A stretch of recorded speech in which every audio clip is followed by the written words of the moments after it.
Welcome back, YouTube, to another video for Alex's Flying Club. And right now we are flying a sortie in the simulator Rise of Flight. It's a World War I simulation. And we're in a Nieuport 17, which is a French plane. And it's a new plane for me. I think I've only made videos in an Albatross D5A before. And this is an Allied plane, and I bought it as part of the standard Rise of Flight initial starter package, which came with a Sopwith Camel, came with a Fokker DR1 triplane, and the SE5A, and a few other common aircraft. And this is one of them. And the reason I bought kind of the starter package, I was enjoying the SPAD and the Albatross that Rise of Flight comes with for free, but some servers, like this one that I'm playing on now, some online servers do not have the SPAD and the Albatross offered on any particular map. And when you have this kind of initial set of planes that are fairly common, you're more than likely to find an aircraft you can fly in a server. So actually, the only aircraft available to me was the Nieuport 17. It's an interesting little aircraft, and the Rise of Flight business people are pretty clever because they give you the plane, but they don't give you the extra bells and whistles with it. So you have to buy those separately, which I kind of haven't caved in and bought yet. So if you look at the cockpit right there, it's very, very sparse. Pretty much just an RPM meter and a little, I guess, oil pressure monitor. I think that's what that is, a little bouncy oil-looking thing on the front of the dashboard. Anyways, I'm having a little fun right here after taking off, and this is an actual mission, so I'll be going over and flying against real-life pilots on the German side. But I'm just kind of getting a feel for the aircraft, I guess. I did fly this mission maybe about a week ago, so I don't exactly remember what happened. I'll be going along on the adventure with you, the viewer.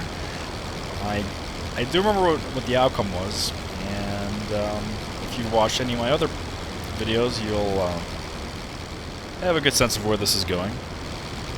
But yeah, I don't remember how I got to how it happened that the video concluded in the way that it did. I'll just say that.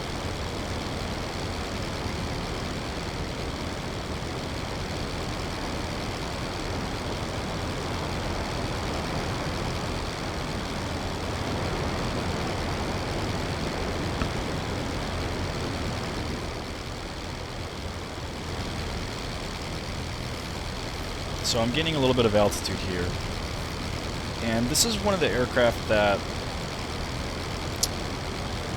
I found surprising of the new ones that I got, because the controls were very hard to get used to. Like right now, I think the airplane really wants to climb. Even if I have my joystick just kind of centered, the aircraft still really wants to climb, and I have to keep constantly pushing the joystick down. Maybe that's the way the aircraft were actually in real life, but if you have a joystick like mine, it gets to be really annoying, and it actually is kind of tiring to keep the joystick in a pressed forward position. So I know that the options allow you to play around with the input curves and adjust that so that it's a little more centered by default, but I haven't gotten around to it. So for now, I'm just flying airplanes like the SPAD is a favorite of mine because it is already pretty centered and you don't have to fiddle around with the settings. That's one of the things I dislike. I know some people like to super customize and fine-tune their settings and all the tools and everything that they use for flight simulation and any other hobby that they do. I'm not so much about that. I kind of want to get into it. I don't want to deal with like the little minutia of it. I just like the feeling of flight, of simulated flight. I want to think about the fighter tactics and what's going on the front, and what's happening with my teammates, and things like that.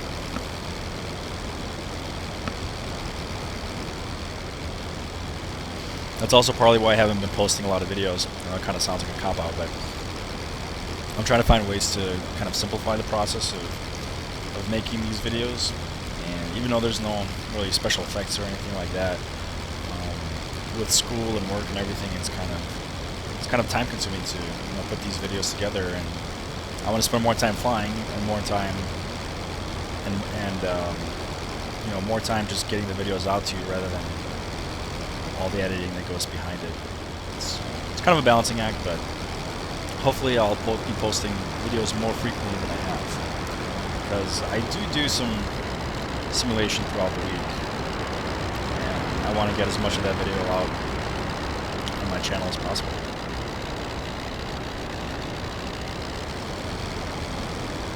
That's fun, flying through a cloud like that, but very dangerous because there are no indications for where I'm facing, going up, going down, turning right, left. There's no dials. I have no horizontal indicator or horizon indicator or even really speed indicator. So you have to be really careful on the clouds with these airplanes.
Here I was trying to practice a kind of stall maneuver,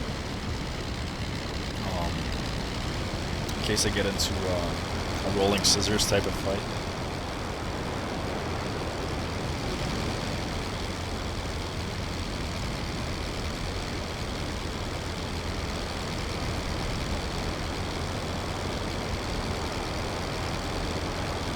I think what was happening here, that observation balloon in the distance, which is on our side of the lines, on our side of the front. You can see that huge gray scar on the earth as where the trenches are.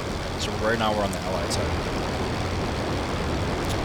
And I think that balloon was sending up a flare to indicate a possible enemy nearby. I think that's what happened.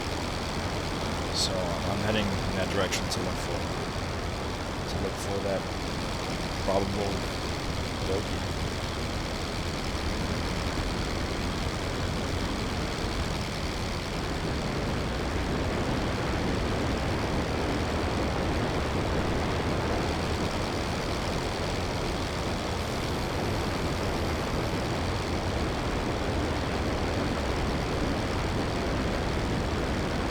Okay, I see an airplane there.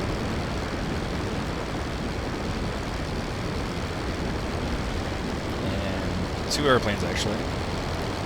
So, yeah, one of them's shooting at the other, so there's bound to be a German amongst them.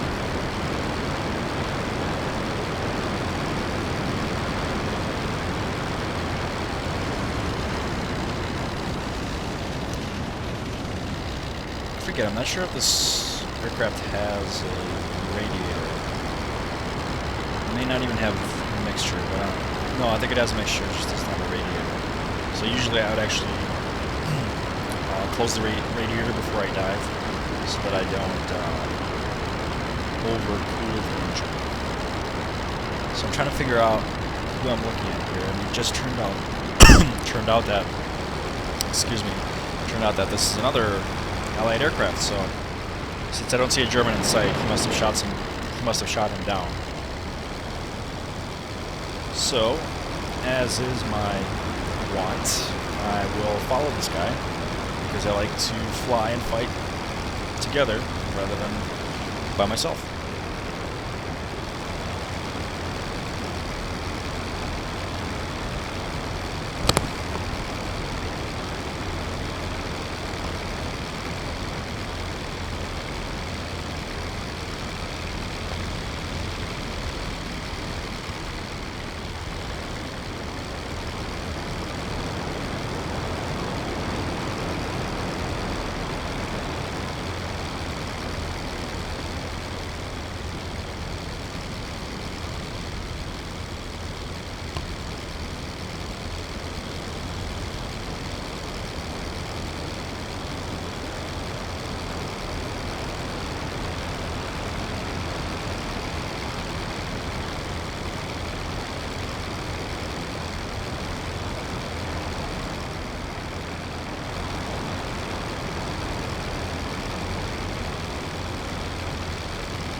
So we're climbing here through the clouds and heading over the front.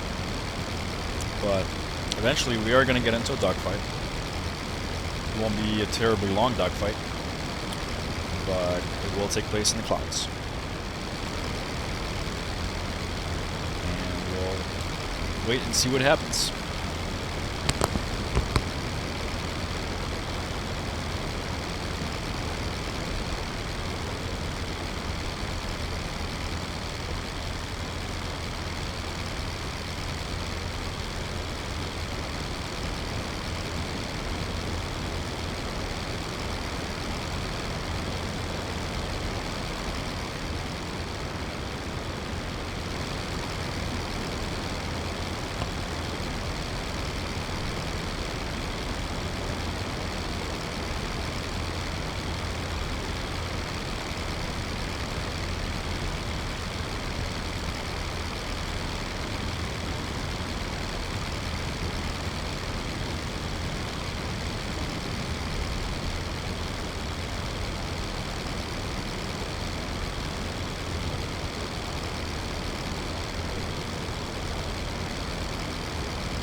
Nieuport 17 is an interesting little airplane.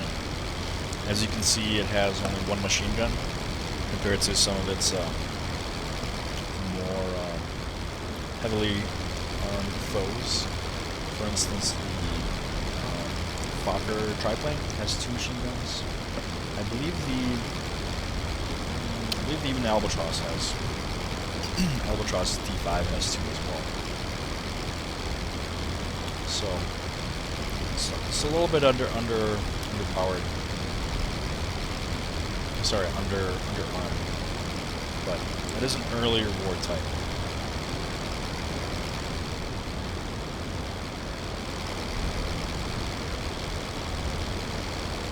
And ballistics were a big problem for military tacticians and early aviators, because it turns out it's actually really hard to shoot something in the air and to calculate in 3 dimensions a target that's constantly moving as you're moving. It's not as simple of a firing solution as, say,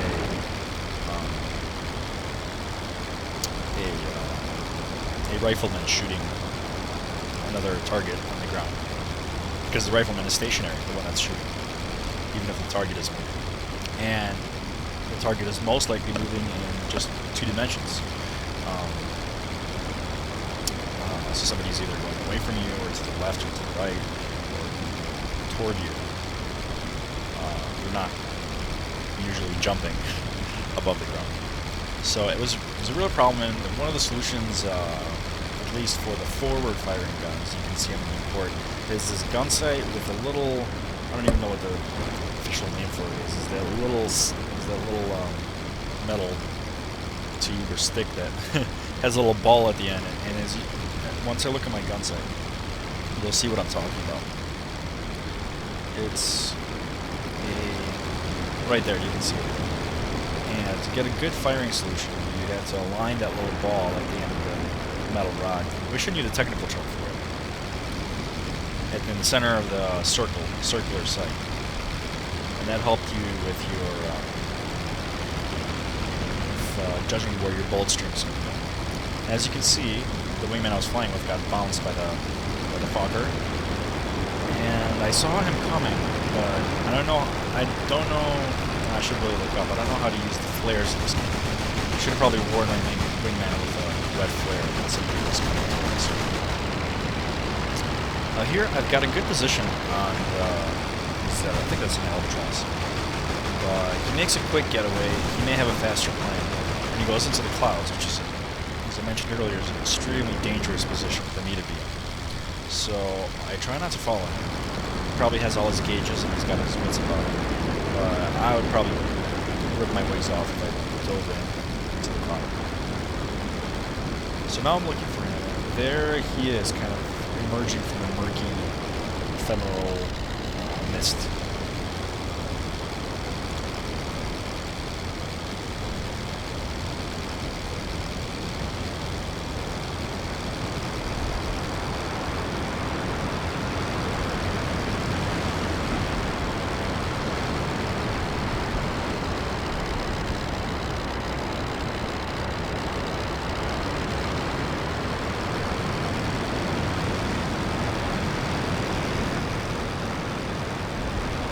So I dove through the clouds there, and now I'm looking for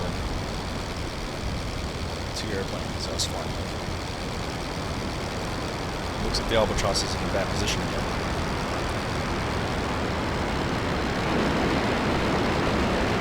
Here I'm trying to catch up. I probably should have not allowed him to be in my blind spot for so long. I was kind of waiting for them to come near me, and I should have probably taken a look at where he was going and positioned myself better. So now we're in that turning kind of a fight, and he's changed his focus from my wingman there to me. And whack. He got a good shot on me.